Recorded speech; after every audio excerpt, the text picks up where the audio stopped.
Ambek kapak di tepi umum, tanam ketolo di tanah pilih. Kedatangan Bapak dan Ibu kami terima. Dipersilahkan makan sirup.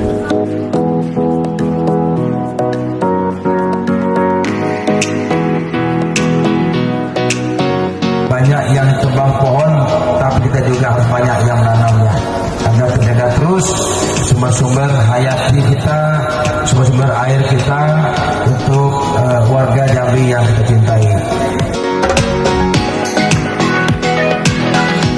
Target jangka panjang PSHT adalah bagaimana menstabilkan fungsi dan sumber daya air kita.